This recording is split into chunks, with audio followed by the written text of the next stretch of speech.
Hi, I'm Crystal. Today I'm going to be making a birthday card using some die cuts.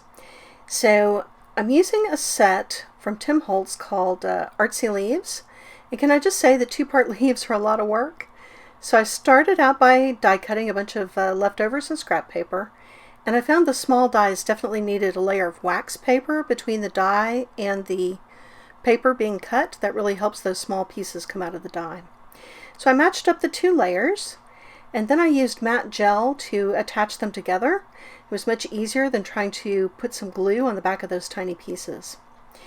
Then I took just a roll of tape to make a circle that I'm going to build my wreath on, stamped my sentiment, and then I started attaching the leaves. And I think I had really too many leaves for the number of cards. This ended up being 14 leaves per wreath, and I think 12 would have been plenty, maybe 11. And as you can see, the plain paper was just absolutely adorable with these dies. It didn't really need painted or pattern or ink paper, but of course that's always an option.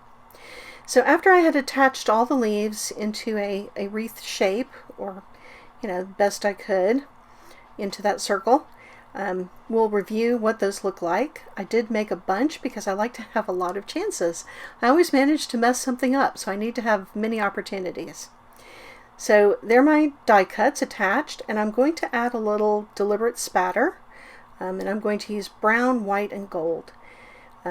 These are watercolors that I'm spattering on, so I just dampened the watercolor, and then I'm just using a fan brush. See, messed one up. I ruined it. Good thing I had a lot of chances.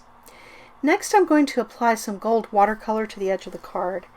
Now this works with this particular watercolor, which is Kuretake Gansi Tambi watercolor, because the watercolor paint includes a lot of glycerin, so it's actually going to have a kind of a 3D dipped in gold look on the edge of this card, and that would not work with other types of watercolor.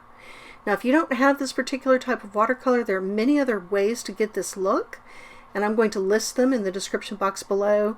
So, there are a lot of options. Heat embossing, gel crayons, you can use metallic Sharpies. They're all kinds of choices. But after I had done this to my surviving panels, I went ahead and used some foam tape to attach them to some bases. Since they kind of have an autumn feel, even though they're on a pink background, I used orange and brown card bases, which I buy in bulk, and I'll have the link to that in the description box as well if you're interested. I think this turned out really cute. I don't think the gold shows up really well on camera, but I'm trying to pick it up in the light there.